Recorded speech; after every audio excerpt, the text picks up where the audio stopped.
Baik, assalamualaikum warahmatullahi wabarakatuh, dan salam sejahtera untuk kita semua. Hari ini kita ketemu kembali secara virtual pada tatap muka yang ke-13 kalau nggak salah ya. Oke baik, topik yang sama seperti yang minggu lalu dan seperti yang saya katakan, hari ini saya akan menunjukkan, metode depresiasi aktiva tetap itu ya. Oke baik, saya ulangi kembali bahwa aktiva tetap itu adalah aktiva berwujud yang mempunyai masa manfaat atau umur ekonomis itu lebih dari 1 tahun dan digunakan, di dalam kegiatan perusahaan dan tidak untuk dijual kembali. Nah, perusahaan memiliki aktiva biasanya itu setelah membayar beberapa macam biaya, seperti harga beli, bea impor, bea angkut, beban komisi, beban setting, uji coba, dan lain segala dan lain-lainnya. Nah, ketika biaya ini dikumpulkan ya, inilah yang disebut dengan harga perolehan aktiva. Maka bisa kita simpulkan adalah harga perolehan aktiva tetap adalah seluruh biaya yang dikeluarkan sampai aktiva tetap tersebut siap untuk digunakan dalam kegiatan operasional perusahaan. Nah, harga perolehan inilah yang dicatat sebagai nilai aktiva tetap tersebut. Nah, contoh. Pada awal tahun 2018 perusahaan Triboy membeli sebuah mesin, harga mesinnya itu 25 juta, beban angkutnya 1 juta, beban komisinya 500.000, beban settingnya 500.000, ya. Jadi dari data yang barusan, kita bisa memperoleh harga perolehannya itu dengan cara menjumlahkan semuanya, ya. 25 juta ditambah 1 juta tambah 500.000 tambah 500.000. Maka dapatlah totalnya itu adalah 27 juta rupiah. Nah, inilah yang diakui dan dicatat sebagai harga perolehan mesin. Nah, penggunaan aktiva tetap dalam kegiatan operasional perusahaan selama masa manfaat atau umur ekonomisnya tentu akan menyebabkan yang namanya turunnya nilai aktiva itu, ya. Nah, penurunan nilai aktiva tetap tersebut dilakukan secara sistematis dengan cara mengalokasikan harga perolehan aktiva tetap kepada masa manfaat atau umur ekonomis aktiva tetap tersebut. Alokasi harga perolehan tetap kepada masa manfaat atau umur ekonomis inilah yang disebut dengan penyusutan.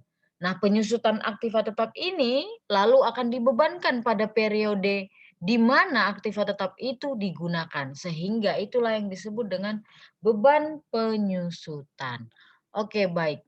Eee, pada akhir periode akuntansi ya, nanti untuk setiap, aktiva tetap akan disusutkan, ya, nanti dicatat beban penyusutan aktiva tetap, ya, dengan ayat seperti apa, beban penyusutan pada akumulasi penyusutan, ya.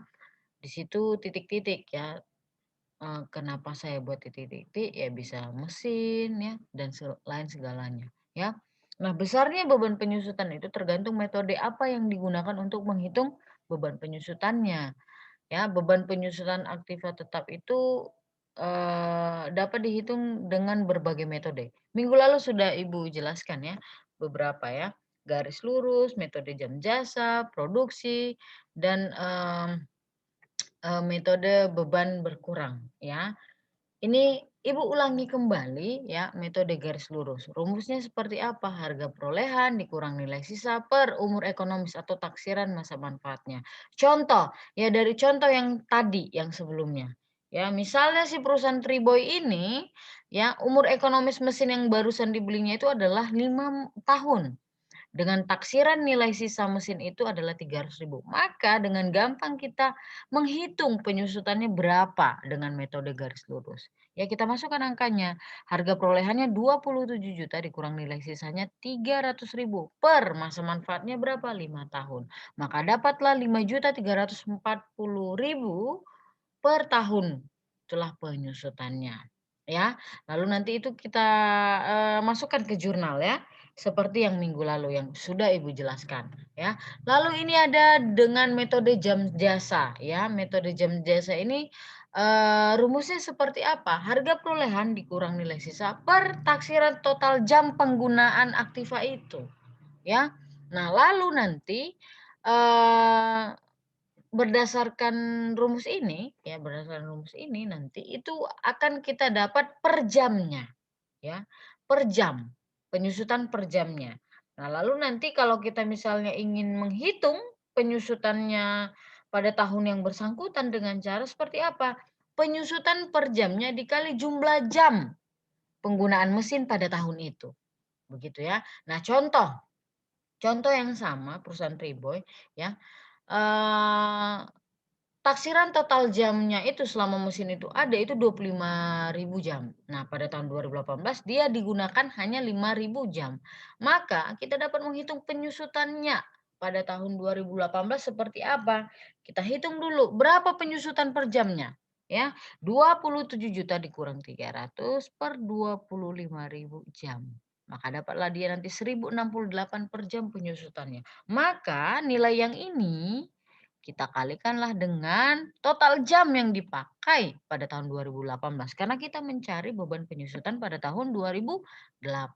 Maka dapatlah Rp5.340.000. Oke, baik. Ini unit produksi ya.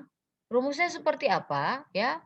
Harga perolehan dikurang nilai sisa per taksiran total unit produksi ya. Nah, nanti, berangkat dari rumus ini ya, kita akan memperoleh penyusutan per unit. Nah, nanti untuk mencari berapa beban penyusutan pada tahun yang bersangkutan, maka rumusnya penyusutan per unit tadi yang barusan kita dapatkan, dikali jumlah unit yang diproduksi pada tahun tersebut, ya. Seperti apa? Contoh yang sama juga perusahaan Triboi ini, ya. Taksiran total unit yang dapat diproduksi oleh si mesin ya, itu 100.000 unit. Sementara pada tahun 2018 yang diproduksi adalah 20.000 unit. Maka beban penyusutannya seperti apa? Ya langsung kita cari dulu penyusutan per unitnya seperti apa. Ya 27 juta dikurang 300.000 per 100.000 unit. Maka dapatlah nantinya hasilnya itu 267 unit. Rp267 per unit ya, itu penyusutannya. Maka kita kan mau mencari beban penyusutan pada tahun 2018 ya, dia memproduksi 20.000 gampang saja. Jadi Rp267 dikali 20.000 jam, maka dapatlah hasilnya 5.340.000 rupiah ya, itu penyusutannya, beban penyusutannya. Oke, ya, kita masuk ke metode beban menurun. Sama ya, metode beban berkurang sama. Jadi kalian ndak usah bingung ya. Jadi, asumsi yang, metode beban berkurang muncul itu dengan pertimbangan bahwa aktiva tetap yang baru ya, aktiva tetap yang baru itu tentu akan lebih produktif ya dibandingkan dengan, aktiva yang sudah lama. Sehingga beban penyusutan ya, ditentukan,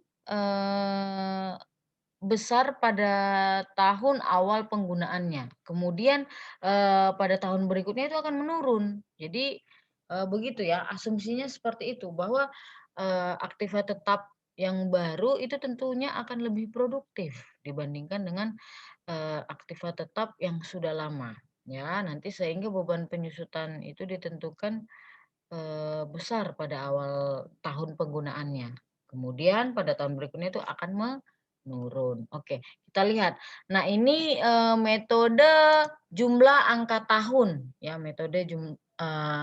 jumlah angka tahun ini sudah Ibu bahas ya. Di sini Ibu, perjelas kembali ya, bahwa di dalam mencari, penyusutan dengan menggunakan metode ini ada beberapa langkah ya.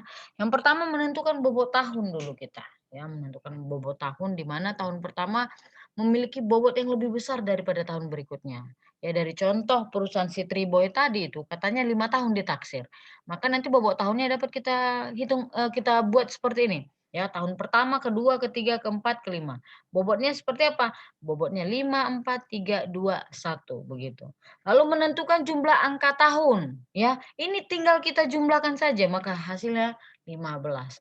Lalu langkah berikutnya menentukan bagian yang disusutkan setiap tahunnya dengan menempatkan bobot sebagai pembilang dan jumlah angka tahun ini sebagai penyebut, ya.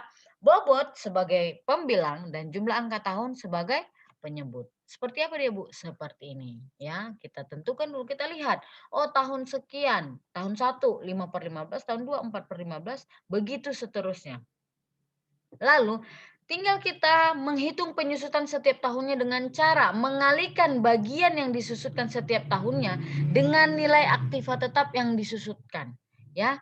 Harga perolehan dikurang nilai sisa. Nah, maka kita dapat menghitung, ya. Tahun pertama 5/15 dikali harga perolehan dikurang nilai sisa. Dapatlah Rp8.900.000. Begitu seterusnya sampai tahun ke-5. Begitu ya. Oke. Nah, itu angka tahun tadi ya, jumlah angka tahun. Sekarang metode saldo menurun, declining balance method ya. Dalam metode saldo menurun, penyusutan itu dihitung dengan cara mengalihkan tarif penyusutan dengan nilai buku aktiva tetap ya. Nilai buku adalah harga perolehan dikurangi dengan akumulasi penyusutan. Seperti apa ya? Kita harus tahu dulu ya tarifnya seperti apa. Ya, tarifnya ini ya, rumusnya 1 dikurang akar dari NS per HP. Lalu itu akarnya itu, ada di sini N, ya. Nah, di mana N itu adalah umur ekonomis, NS itu nilai sisa, HP itu adalah harga perolehan. Itu rumusnya. Oke. Nah, contoh yang sama ya, contoh yang sama perusahaan Triboi ya masa manfaatnya katanya 5 tahun, nilai sisanya 300, harga perolehannya tadi 27 juta. Maka kita hitung dulu tarifnya dengan menggunakan rumus yang sebelumnya yang ini. Oke, nah maka kita hitung, dapatlah dia itu tarifnya itu 0,595 atau 59,5%. Maka langsung kita buat tabel seperti ini ya. Tahun 2018, 19, 2020, 2021, 2022 ya nilai bukunya tadi itu 27 juta. Oke. Nah, langsung ya nilai buku dikali tarif ya ini dia 27 dikali 5 9,5% sama dengan 16 juta 65.000. Inilah akumulasi penyusutan pada tahun 2018. Nah, nilai bukunya dari mana nih dapat, Bu? 27 juta dikurang yang ini. Oke. Ya, begitu seterusnya sampai pada tahun kelima itu 2022, nanti nilai bukunya itu sampai dia 300.000. Nah, 300.000. Nah, catatan penyusutan aktiva tetap selama masa manfaat dan umur ekonomisnya dikumpulkan dalam perkiraan akumulasi penyusutan. Ini dia. Jadi ini dari mana Ibu? Ya, 22 juta ini dari mana? 16 juta ditambah ini. Ini dari mana Ibu? 25 juta. Ini ditambah ini. Ya, begitu. Jadi itu yang dikumpulkan. Ya, nanti dia dikumpulkan. Ya, penyusutan aktiva tetap selama masa manfaat atau umur ekonomisnya dikumpulkan dalam perkiraan akumulasi penyusutan yang dibuat untuk setiap jenis aktiva tetap. Akumulasi penyusutan ini berfungsi sebagai pengurang atas harga perolehan masing-masing aktiva tetap. Begitu ya. Oke. Nah, lalu kita masuk yang selanjutnya, metode saldo menurun ganda, double declining balance method. Nah, seperti yang, Ibu katakan tadi, dalam metode saldo menurun, penyusutan itu dihitung dengan cara mengalihkan tarif, ya dengan nilai buku aktiva tetap. Nilai bukunya adalah harga perolehan dikurang dengan akumulasi penyusutan. Nah, aset tetap dengan estimasi masa manfaat 5 tahun itu akan memiliki tarif penyusutan garis lurus itu 20%. Iya dong, ya. Dan tarif penyusutan saldo menurun ganda 40%. Kali 2 namanya dia ganda. ya. Sedangkan aset tetap yang diestimasi pada masa manfaatnya yang 10 tahun akan, memiliki tarif penyusutan garis lurus tuh 10%, kalau dia saldo menurun ganda 20% dan seterusnya, ya. Jadi, bisa kita, buat rumus ya untuk menghitung ya, berapa persen begitu ya, 100% per umur ekonomis dikali 2 karena dia ganda, makanya dia dikali 2 ya. Jadi nanti, contoh yang sebelumnya ya, si Triboy itu katanya 5 tahun ya. Ya makanya kita bisa menghitung ya, 100% dibagi 5 kali 2 maka dapat nanti dia itu 40%. Iya dong, ya kan? 40%. Oke. Nah, maka kita ya, menyusun ya seperti tabel yang tadi, ya persis seperti tabel yang tadi ya, kita kalikan persenannya sama nilai bukunya ini. Oke, kita kalikan begitu seterusnya sampai pada tahun kelima itu 300.000 dia nilai bukunya, karena tadi 300.000 ditentukan kan nilai bukunya, oke. Ini di sini catatan sekali lagi, penyusutan aktiva tetap selama masa manfaat atau umur ekonomisnya itu dikumpulkan dalam akun atau dalam perkiraan akumulasi penyusutan, aktiva tetap itu, ya. Akumulasi penyusutan ini nanti berfungsi sebagai pengurang atas harga perolehan masing-masing dari aktiva tetap itu. Oke, baik sekian penjelasan dari Ibu, ya Ibu akhiri. Assalamualaikum warahmatullahi wabarakatuh dan salam sejahtera untuk kita semua.